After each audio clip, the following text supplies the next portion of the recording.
Good afternoon, everyone. My name is Sarah Brizenden Smith. I'm a partner with Impact Media Partners, and it's my pleasure to welcome you to this special live event featuring preview footage from the powerful new film, Single Use Planet, coming to public television nationwide in April 2025.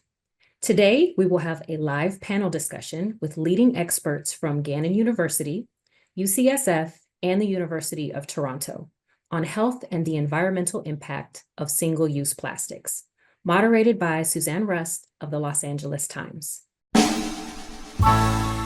Plastic, the miracle stuff that's become indispensable to modern life, except for what's not. The throwaway, single-use trash that overwhelms all efforts to recycle. Can the genie be put back in the bottle? We'll look at a way to stop the deluge and what's holding that effort back. Have you gotten to see what's going on at the Shell petrochemical facility, also known as the cracker plant? 4,500 trade jobs, and it's going to peak this summer at 6,500. They're saying that they're going to get rid of plastic. You know, they're trying to get rid of plastic straws and all of these other stuff. But the plants are still coming in. A lot of people getting diagnosed with cancer. When you're burying young people, when you're burying middle-aged people, that's not their time. I think it's all about money. I think money play a big part in them letting these industries come in here. We keep buying plastic, using plastic, so they're going to make it here or elsewhere. There are more lobbyists than there are state legislators. There is nothing nefarious about that. It is an open and transparent process. Bags, I tried to ban plastic bags in Louisiana. That went over like a lead balloon. It got killed in committee. I couldn't get it out onto the Senate floor.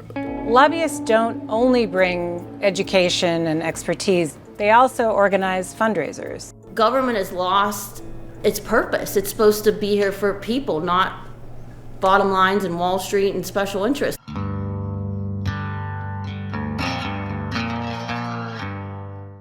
At this time, it's my pleasure to welcome Sadie Neidel of Artemis Independent and also our filmmaker, Steve Cowan, the producer and director of Single Use Planet, to discuss the film's availability on public television stations. So welcome, Sadie and Steve. Hi, everybody.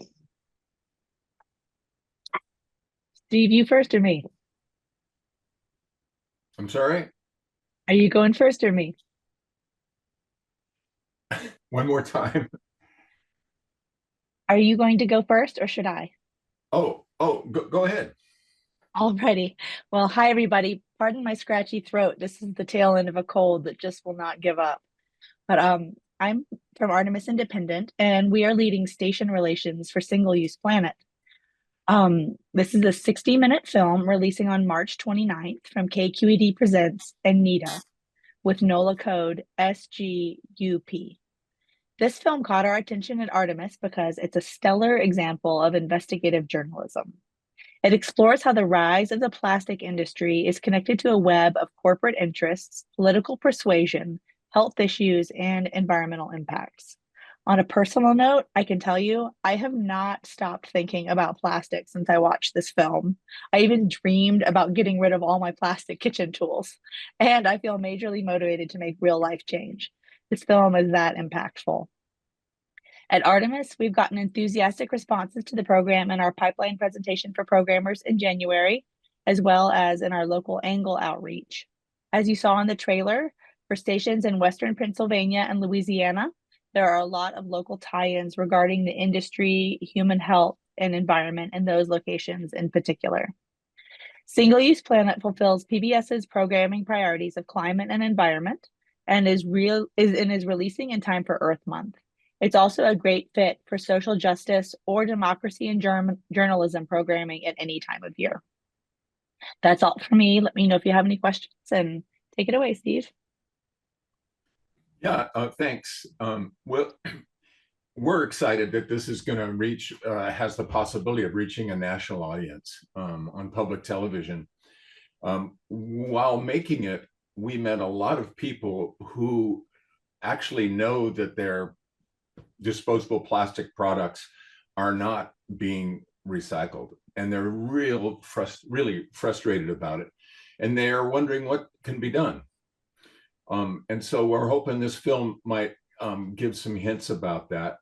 A previous series of ours that was distributed nationally on PBS and presented by KQED, Empty Oceans, Empty Nets, we had great success in showing viewers as consumers how they can avoid sourcing seafood products from destructive fisheries. It sort of touched off a whole market for sustainable seafood. And so we're hoping to have similar success with this film. All right. Thank you so much, Sadie and Steve. Now to begin our discussion, I'd like to welcome our moderator, Suzanne Rust of the Los Angeles Times. Welcome, Suzanne. Hey, thanks for having me. Really excited to be here. And just to sort of pivot off of what Sadie and Stephen were speaking about, I did a story 2 years ago now. I was sort of assigned a story. We were doing a climate section at the paper where I kept a journal about my interaction with plastic over a week. And it was a stunning revelation to me of how I actually could not live without some single-use plastic in my life. I went to the grocery store, I got on a plane, I was in an airport, and we really are surrounded by single-use plastics. You cannot escape them. I worked really, really hard to do it, but I also live in a home where we have 5 teenagers, actually some early 20s.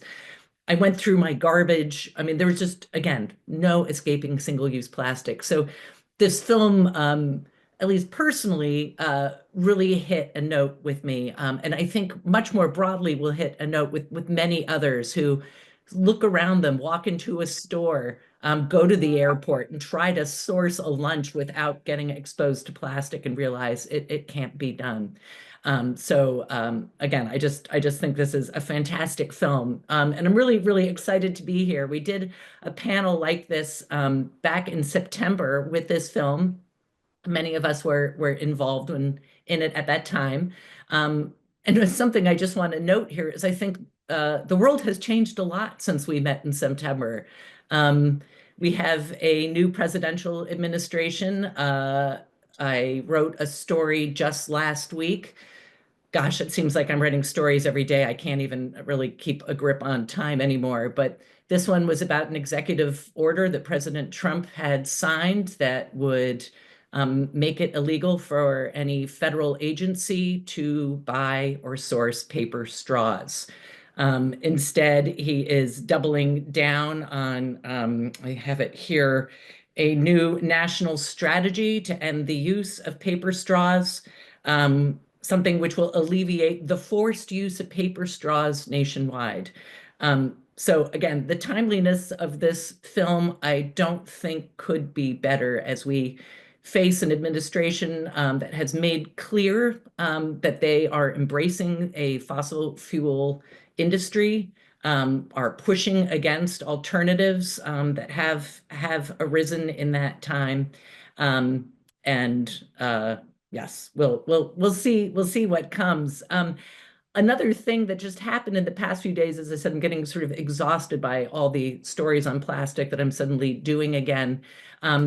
I wrote a story about how, as we look to the future of single-use plastics, and we may be taking a step backward here right now with a presidential administration that doesn't seem concerned about it, we could look to our states. And here in California, we have a state bill called SB 54, which was going to reduce single-use plastics here in California because it's really important to Californians. However, I discovered that the plastics lobby, if you watch this film, you'll learn a lot about the plastics lobby, has worked really hard to slow these regulations down. And there is real concern right now by lawmakers and environmental groups in the state that this landmark legislation, which again would have reduced single-use plastics, required that producers of single-use plastics are responsible for the entire life cycle of the plastics that they produce. That bill may be going away. And so we're at a really, really concerning time, and all the more reason I think people should be watching this film. Oh, and one more thing, the current administration has made clear that they're not interested in DEI programs diversity and equity, inclusive programs. This film, once again, I think really speaks to these issues of environmental justice and how important it is that we think of all communities when we think of single-use plastics and production of plastics and fossil fuels. So anyway, I think it is time now that we watch a first clip where some of these themes you will see will be discussed in the film. So take it away. I got a crown up in the kingdom, ain't that good news? 1,000 miles downstream from Pennsylvania, where the Mississippi meets the Louisiana bayous, the plastic industry, again invited by elected office holders, has been welcomed by some but not all. And as in rural Pennsylvania, the issue is over the choice of which industry was brought in. Formosa is proposing to invest $9.4 billion in Louisiana to construct and operate what will be one of the most innovative single-site ethylene and propylene production facilities in the world. Pollution from the many petrochemical plants along a stretch of the Mississippi River known as Cancer Alley is not the only issue at play. Many of the plants exist on former sugarcane plantations, including those surrounding St. James, a community originally founded as Freetown by African Americans emancipated from slavery. The local citizens became further incensed after learning that Formosa would build on top of sites where enslaved plantation workers were buried, likely their own ancestors. But it's the growing loss now of family members and neighbors and fears for the health of their children that has them filling meeting halls at public hearings to stop the Formosa plant from being built. I wish they had one of you women up there, and I think we would stand a fair chance. Because women, they think about their children and their grandchildren and what do they really want. I sat down the other day and I took out a page and numbered it from 1 to 50. I got to 35, and that's 35 people that I know personally who have died from cancer just in this area. Before we get into the discussion, I would like to introduce my fellow panelists here, a real star-studded group. We've got Sam Mason, who is at Gannon University in Erie, Pennsylvania. She earned her doctorate in chemistry at the University of Montana as a NASA Earth System Science Scholar. Wow, that's pretty cool. Her research group was among the first to study the prevalence and impact of plastic pollution within freshwater ecosystems. And her work formed the basis for the Microbeads Free Water Act, which was signed into law by President Obama in December 2015. Among her many accolades, Dr. Mason has been named an EPA Environmental Champion in 2016. She was awarded the Heinz Award in Public Policy in 2018, and she currently serves as the director of Project Neptune at Gannon University. You can tell us a little bit more about that, but I'm going to pivot over and introduce here Imre Zeman, Dr. Imre Zeman. He is the inaugural director of the Institute for the Environment, Conservation, and Sustainability, and a professor of human geography at the University of Toronto, Scarborough. From 2021 to 2022, he was the climate critic for the Green Party of Canada. He is a co-founder of the Petrocultures Research Group, which explores sociocultural dimensions of energy use and its implications for energy transition and climate change, and the leader of After Oil, a collective which has produced After Oil, these are books, Solitaire Seeking Energy Justice, and he is author also of On Petrocultures, Globalization, Culture, and Energy. Welcome, Dr. Zeman. And now we're going to move to the West Coast with somebody who's in my time zone, Dr. Tracy Woodruff. And this is like super cool for me because she may not know this, but she's been on my Rolodex since I think 2007, when I first started writing about plastics and endocrine disruptors. I don't know if you remember Dr. Woodruff, but I was at the Milwaukee Journal Sentinel at the time, and we were writing about endocrine disruptors and BPA. Anyway, Dr. Tracy Woodruff is a professor in the Department of Obstetrics, Gynecology, and Reproductive Sciences at the University of California, San Francisco, and the director of the program on reproductive health and the environment. She is a world-recognized expert in research on understanding exposures to environmental chemicals, their effects on early development, and translating scientific findings to improve clinical care and health policy to prevent prenatal exposures to harmful chemicals. Thank you all for being here today, for watching the film, and being game to discuss it with me here. And I wonder if we can, I was going to say, if you have opening remarks, but one of the things I would really love to discuss is sort of, particularly you, Sam and Imra, since we last spoke, how this film, how you're responding to the film now. I mean, are you seeing it differently? Do you see the landscape differently than when we spoke about it last? Anyway, I'd love to hear your thoughts on that. I mean, as you pointed out, the landscape is quite different than in the fall because of the change in administration. And you constantly feel like we're getting momentum, we're headed in the right direction, and then there's a step back, which is kind of where I feel like we are right now, in that step back phase. But you got to just kind of hold your head up and keep trotting forward. So that's where I'm mentally at. Emra, where are you at? Wow, that's positive. That's amazing. You left me positive. It is really interesting to watch this film again, which I did, and to think about some of the comments that I want to say here and what I want to talk to my colleagues about. I do think things are very different. I think the site of power has shifted even more so towards government, certain views of government, certain kinds of government that want to support industry and definitely industry, and it's happened very quickly. I worry that some of the pushback that communities are shown to be able to do in this documentary, they would have a difficult time doing that in current conditions. And perhaps that's why this is a really important film to be able to appear early on in the Trump administration when it comes out on PBS. I'll just say one other thing, as somebody who's not in the United States. The issue with the Trump government making decisions around things like plastic straws is not just it's a strange, weird, specific thing for them to focus on, but it's about the what that shows in all kinds of other decision making, and how it acts as a model for many, many other countries around the world who have very rapidly adopted similar programs. And Dr. Woodruff, yes, I was gonna ask you here. I went to your website and also noticed that you and your group have recommendations for the Trump administration. Can you tell us a little bit about?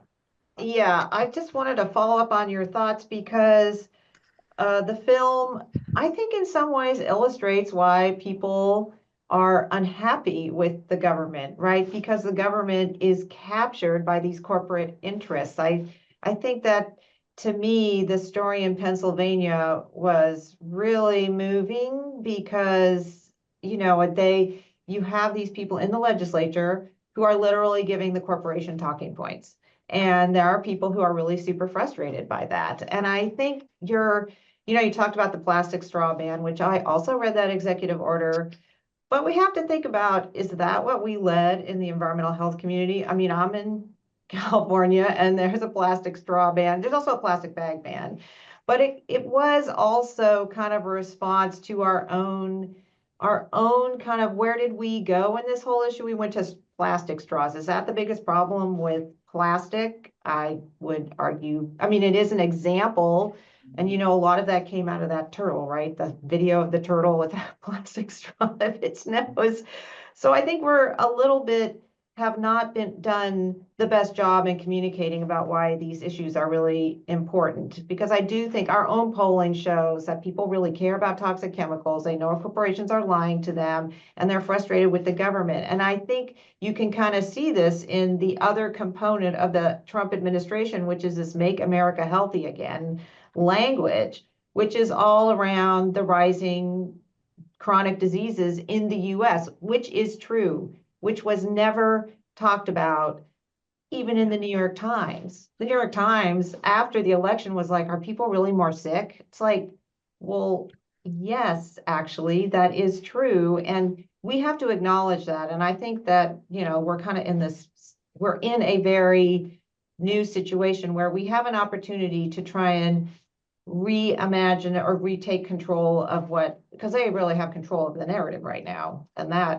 And their narrative is, well, we're just going to let the fossil fuel industry do what they want. I don't think that's what people want. So I think that was and I thought the part about the movie, which I don't know if you have a clip about this, but they talk about a country which actually got rid of corporate dollars, France, and has public funding of its of people running for office. And I think you get a very different response to what the public wants in that situation.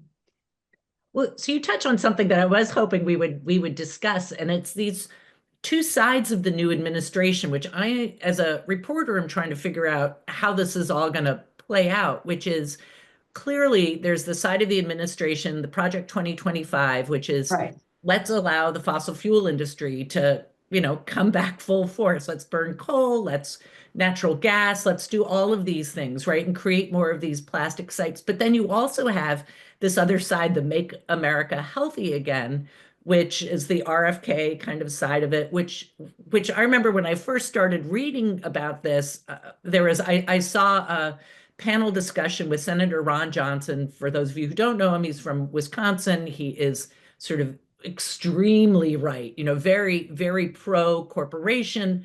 But there he was sitting with RFK, and they were talking about these chronic diseases. They were talking about, issues around the exposure of people in their environment to chemicals that are, making them sick, doing things like creating this obesity epidemic, right? So there's this one side that seems to me almost anti-corporation. What they were basically saying is we've allowed these corporations to come in and make the products that they make but the end result of that is making us all sick, and we have to stop that. But then you have the other side, which is let's promote these corporations. So how is this going to shake out?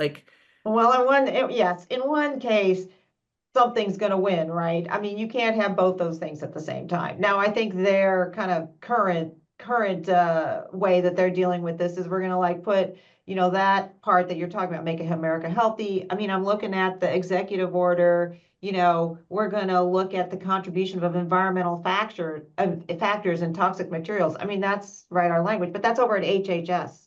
And then you have EPA, which is like a different agency. And so I think they're just like, well, we'll divide it up and pretend that those two things have nothing to do with each other, which of course is ridiculous. But that I think is, but I mean, even at EPA, even when he came in, Zeldin came in, his first thing is everybody's going to get clean air and clean water. So they know that people want that. Of course, their solution is the opposite, but here we are. I'm really hoping that, I mean, I think we just have to wait and show that that's actually not going to be the case. I don't know, not exactly sure yet. So, but let me just say, so our recommendations are really about if you want to do these things in terms of having healthy Americans, you need to both use the best science that doesn't have conflicts of interest, like the scientific process. Many science has financial conflicts because it's being funded for, or the industry is funding it. And we have a deep set of research showing that funding by industry or financially complex interest skews the results of studies, whether it's pharmaceuticals or tobacco or opioids or chemicals. So that's one key piece of it. The other is using the best available science. And we have definitions because the science that agencies like EPA is using is from the 1970s. Well, that was a long time ago. And so science has improved. And so the methods we should be using have also improved.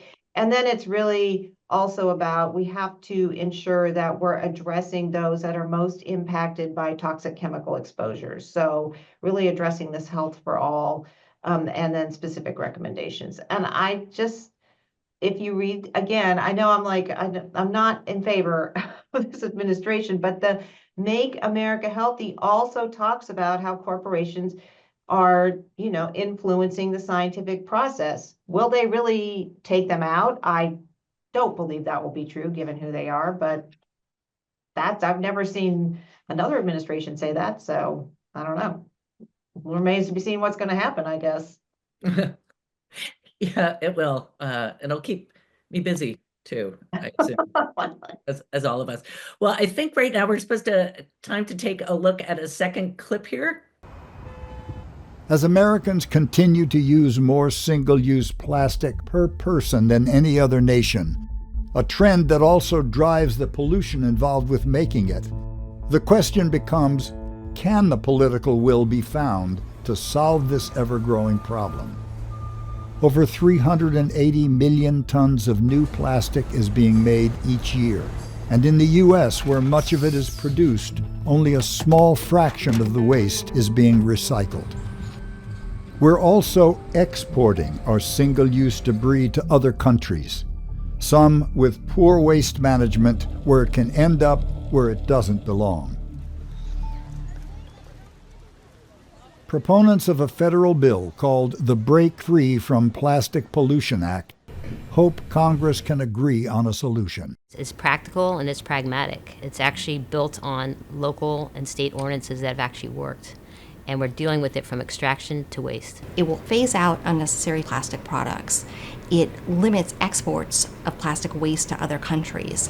It makes producers responsible for their plastic waste. It puts a moratorium or a pause on new and expanded plastic production facilities. We want to have a temporary halt on that with this bill to be able to even do an environmental assessment. A bill that would phase out single-use plastics and thus reduce the need for more industrial production to make it has not been popular with the industry. It will risk nearly 900,000 jobs and put nearly $400 billion of economic activity at risk. What you see in this bill is it's more of a punishment tool on businesses, on consumers. It is trying to change behavior through punishment. One of the things I was wondering about was, the framing of the narrative, right? As a journalist, clearly this is something I think about a lot. But often, and we hear this repeatedly through the film, this idea that if you bring the plastics industry or fossil fuel industry into a community, it brings with it money. And everybody sees that as a great thing. And I'm wondering for instance, Sam, where you live, what do you see with these promises, this infusion of money? What happens? Does the world change as a result? I think I know the answer, but yeah, so to bring the audience up to speed, our next clip touches on this, but just south of where I live in Erie, Pennsylvania, in Beaver County, Pennsylvania, the state of Pennsylvania gave the largest tax cut ever to the Shell Corporation to build a cracker plant that takes hydrofracked natural gas, ethane, the ethane component, and turns it into, first cracks it to form ethylene and then makes that into polyethylene. And so the question that Suzanne is asking is, it's all this discussion about this is going to bring jobs, it's going to bring money, it's going to bring, and it's not just the jobs at the plant. Then you're going to have these offshoot jobs, companies are going to be, you're going to have more restaurants and all these things. And no, that hasn't happened. The Ohio Valley River Institute has put out two. The most recent one came out maybe 2 weeks ago, a statement talking about has the economic revitalization accompanied this, and it has not. It has not generated the jobs they promised. It has not generated the economic activity they promised. Beaver County still has less people. In fact, they're losing people faster than the rest of Pennsylvania. They have not gained in terms of any kind of GDP kind of economic, it hasn't, everything that they promised hasn't happened. And, you know, the end of that last clip that we watched where they were talking about, you know, extended corporate responsibility is gonna challenge jobs, and it's gonna risk all of this economic kind of stuff. That doesn't happen either. When you have extended corporate responsibility, it actually leads to job growth because you have you have kind of money going into the infrastructure that you need. And so it's quite the opposite of what industry tends to tout. If you look at the actual science, if you look at the actual economics, it goes against their talking points. But of course, you know, people aren't reading, you know, The Economist Monthly or something. Well, and I found it very interesting that they referred to it as a punishment, this idea that corporations should be responsible for following their products to the end and being responsible for it. I mean, feels like that wasn't a punishment for me. That would actually be really nice if they did that. Um, uh, so Imra, I was wondering, you know, you being up in Canada and looking here at the United States and sort of having sort of a broader look around the world on energy issues in particular. It wasn't in this clip, but one of the things I was hoping you could talk about a little bit is alternative energy, and what you've seen when that appears in communities. I think in the movie they talked about bringing alternative energy into communities and actually keeping jobs or creating jobs that, unlike with these crackers or plastic plants where people come in and build it and then very few people end up working at it, in alternative energy programs with solar and others, that they seem to have jobs that last longer. And of course, there's presumably, at least around the areas where they have like windmills or solar panels, there's less environmental damage than there is around some of these more these larger fossil fuel plants. But I'm wondering if you could talk to us a little bit about your experience, the transition of energy, and you know how that affects the environment and the economy. Sure. I'm just going to start by saying something about jobs. This language of jobs has been used now for a century by companies and by governments in order to do what they want. It's really a kind of a Trojan horse by which they enter into communities, by which governments transfer huge amounts of money to corporations under a pretense of creating jobs. You know, I always thought that the way that capitalism works is it generates its own jobs through the amazing things that it does, but that's not what happens here. The jobs are a bit of a fiction. Certainly in Canada and elsewhere, you see that with any kind of extractive economy. So I'm going to get to the clean energy in a minute, but there's this idea that circulates in Canada that many jobs are in the oil industry. And as a result, it comes across as threatening even to publics, the idea that a government might limit extraction there. But the numbers say something very different. There's actually very few jobs in the industry for some of the reasons that you just suggested. Once you set up an extraction site, it kind of runs itself, more or less. So you have some people there on a brief period of time and then they leave. Clean energy is very different. And it's not just that it keeps jobs in the community, it's that the community can make decisions about who gets the jobs, what kind of jobs, where they are. It can also make decisions about where they get their energy from, where the sites are located, and so on. It really takes them in some ways away from big business to make decisions that affect them as directly as possible, and not leave those decisions to somebody else who have no interest in the communities whatsoever. It's just not where their focus is.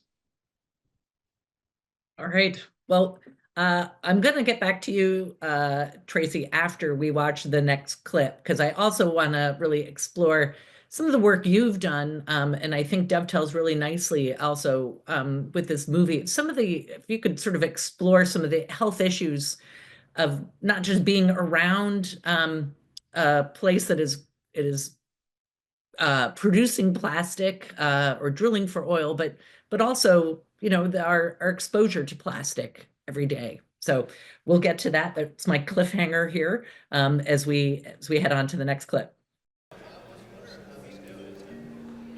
As an incentive for Shell to build their ethane cracker in rural Beaver County, the majority of state lawmakers voted for the biggest tax break in Pennsylvania's history. The belief was that it would boost the economy by tapping into the natural gas deep within the state's Marcellus Shale formation.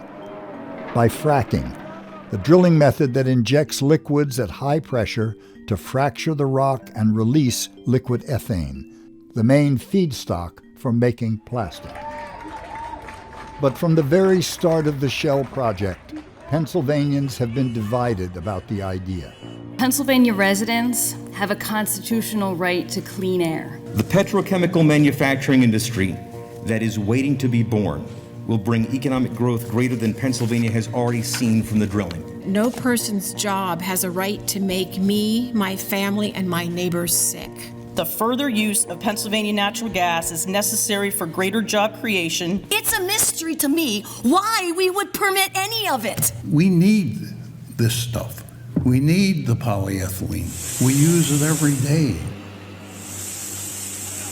Whether or not there's any shortage of plastic being made is another bone of contention, partly because the sheer volume of gas being extracted has spawned plans for more ethane crackers that would add to what critics say is already a global surplus of plastic.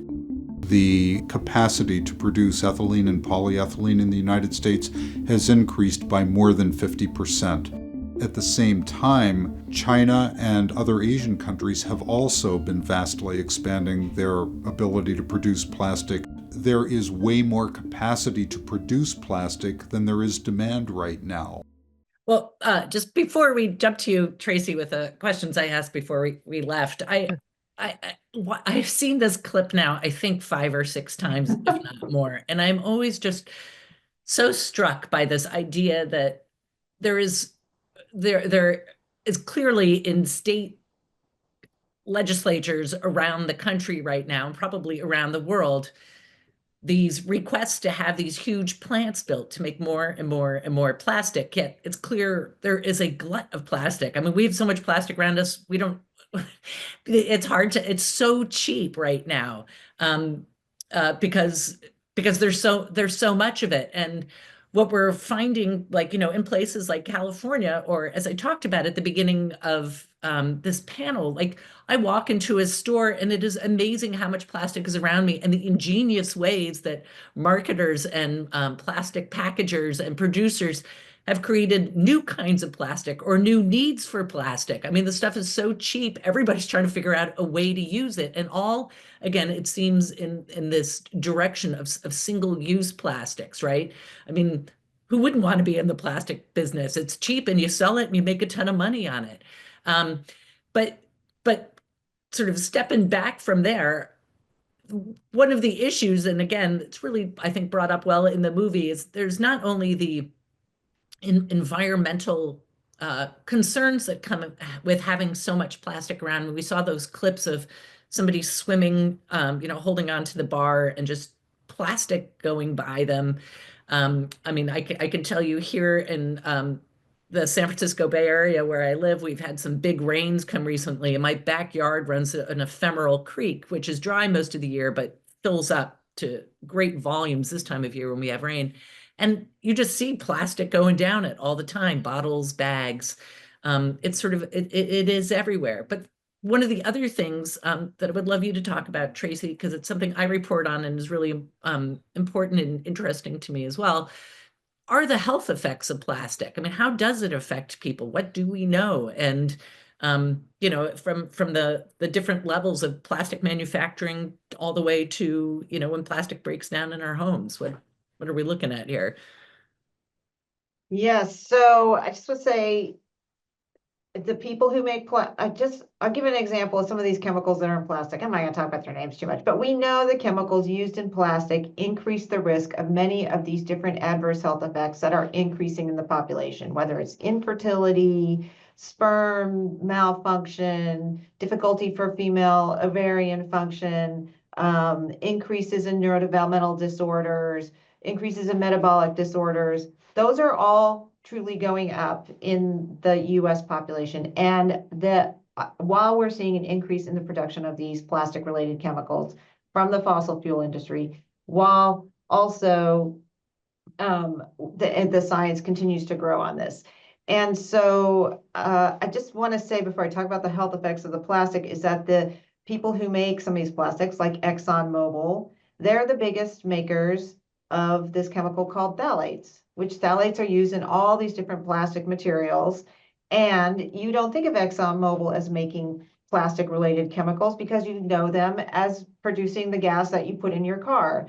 But for a lot of these fossil fuel companies, because of successful rulemaking to date anyway, we'll see what happens, so to change away from this fossil fuel consumption in cars and homes, they're making more money off of plastics. And so that's why they're investing in this growth industry. And so what we're seeing is that there's these chemicals in plastic, things that make it softer, things that make it give it different properties. There have names like phthalates or BPA or sometimes PFAS, which people know about, has also been used in plastic for various functionality. These all can increase the risk of multiple adverse health effects, including the ones I mentioned, plus cancer. The other thing that's really been very interesting about talking about plastics, and I think it's really good to talk about plastics because everyone knows what it is, right? Because you have it all around you. And so I think people really get what that means about plastic as opposed to talking about the chemicals in plastic, which are many and sort of, sometimes have very obscure names. Some of the names we don't even know. So because the chemical companies don't have to tell us what chemicals they're using in plastic. So we're always behind trying to figure out what's going on. But I want to talk about microplastics because all those single-use plastics go out into the environment. You see and they kind of alluded to this a little bit in the film. These plastics break down into smaller and smaller plastics, and they're very small. They're smaller than the width of your hair generally, and you can't really see them, but they're getting into everyone's bodies. And there's more and more science or measurements of these plastics in different people's body parts. So you see it in feces, so basically people are excreting it. You see it in blood, you see it in breast milk, and then you see it in human tissues and new studies are showing it in brain, testicles, liver. And so that's a lot of different microplastics that people are basically consuming. And now we know that we know the chemicals in those plastics can increase the risk from adverse health effects. And now we have good evidence that the microplastics themselves can be risk for reproductive problems, as well as effects on the respiratory system and the colon system, which could increase the risk of these cancers, which are going up. We're seeing increasing rates of non-smoking lung cancer globally, as well as colon cancer in younger and younger people. So, could be paying the price for these single-use plastics with our health. And that is why people are super concerned about this. Yeah, I just wrote a story on a study. I think it was released last week. The one on the brain? Yeah, yeah. What they basically found was a bunch of researchers at the University of New Mexico, which is where it was done, looked at cadavers over a period of time and found that over time, the number of microplastics found in brain tissue, and I think it was liver and kidney tissue, had increased. Now, what's interesting about that is it wasn't that it increased over a person's lifespan, it was over time. So as production increased. As production goes up. Yeah, as production goes up, so do the number of microplastics in human bodies. So there's a direct correlation there. And they also found there was some concerning correlation between dementia and the number of microplastics found in the brain. But again, that was just a correlation.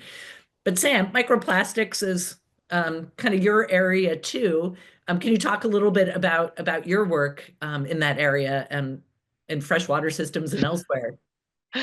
Yeah, so that's so I live on the Laurentian Great Lakes, which are 5 interconnected lakes at the boundary between the United States and Canada, and together make up the largest freshwater ecosystem on the entire planet.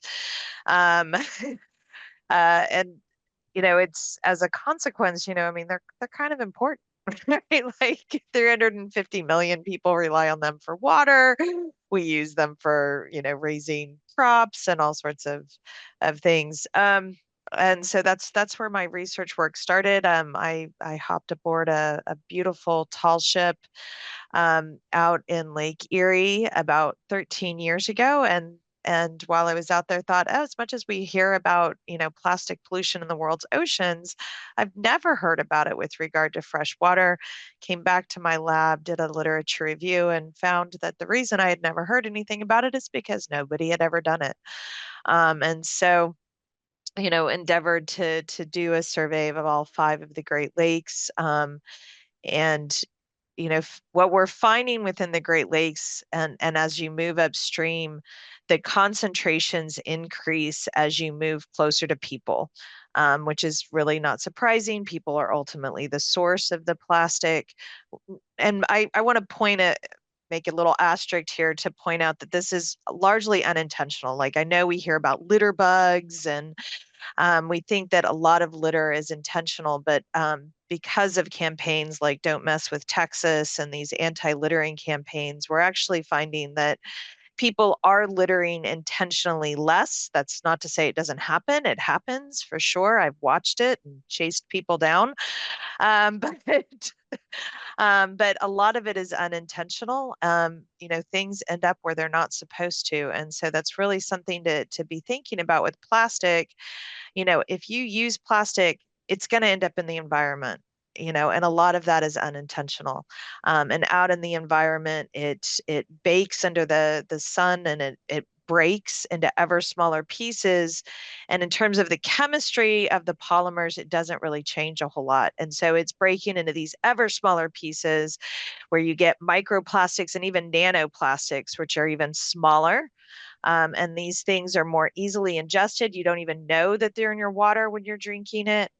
You don't know that they're in the air when you're breathing it. And they end up being carried throughout the body and end up in places within our bodies that they're not intended to be, like our testes. Well, not ours. But maybe somebody on this call. Somebody else's. But I just want to say that's a really good point, because when we've talked a lot about this microplastic, is that it's a myth that it is recycled. And people want to believe that, oh, I put it out and then it's going to be changed into something else. And I just want to know the great state of California is right now suing ExxonMobil because they have documented that they lied about recycling. And I think that's really important, is that these corporations, like the jobs line, they'll tell you what they think will work in order to move their bottom line, to move their profits. And so a lot of the campaign that you were talking about, everyone, it's your fault. That is in part of their strategy, is to put the onus back onto individuals. It's your fault that there's plastic pollution, when they are the ones producing plastic, and then they lie about its recyclability. So I think it's really important for us to talk about the actual truth of this. So, because I think people, there's a lot of plastic. I mean, I think that was interesting about the movies. Sure, some plastic, we need it, but there's a lot of plastic we don't need. And that's where we need to really be focusing, is getting rid of non-essential plastic. Apparently straws are essential, but to somebody. Which is difficult for the reason that you mentioned, Suzanne. There's something called the Jevons paradox, which comes up over and over again in lots of places in the economy. So when there's something that becomes more efficient to produce or becomes cheaper, we actually use more and more of it. And when it comes to something like plastic, it means there's more and more and more of it in the environment. Same thing with fossil fuels. They're actually relatively cheap given how much energy they produce. We use more and more of it. Once that plastic is there, it's not going to be removed. Once the CO2 is there, it's going to stay in the atmosphere for a long, long time. I think what Tracy was referencing was this Alliance to End Plastic Waste group, which is made up of ExxonMobil, Dow, Shell, Total, and Chevron, interesting group to put together an alliance to end plastic waste. So they made a promise that they're going to divert, I think, 15 tons of plastic. They said this in 2019. And in 2023, not only had they not done that, what a study suggested is they had put 1,000 times more plastic into the environment than they had removed. So it's a significant amount, and it's not going to be there. No comment, Sam, about testes. Well, I hate to pause us here, but I think we have some information about toolkits and other stuff coming up from Kate's. Indeed, you do. Thank you, Susanna. Thank you to all of our panelists. That was a really fantastic conversation. I'm Kate from Impact Media Partners, and I'm going to just show you a few as I'm pulling it up here, and I can talk at the same time. Yes, I can.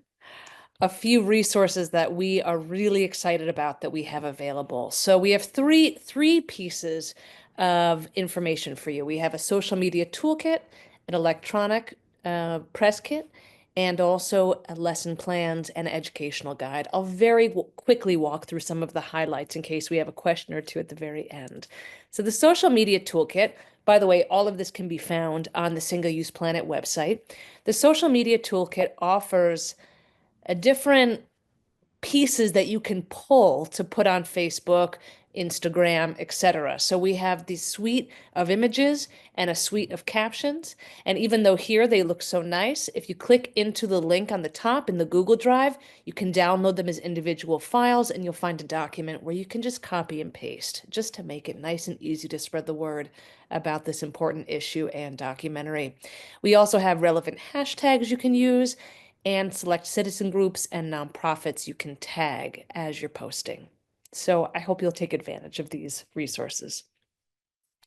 We also have an electronic press kit available. This one I'm not going to walk through. I'm just going to show you the table of contents.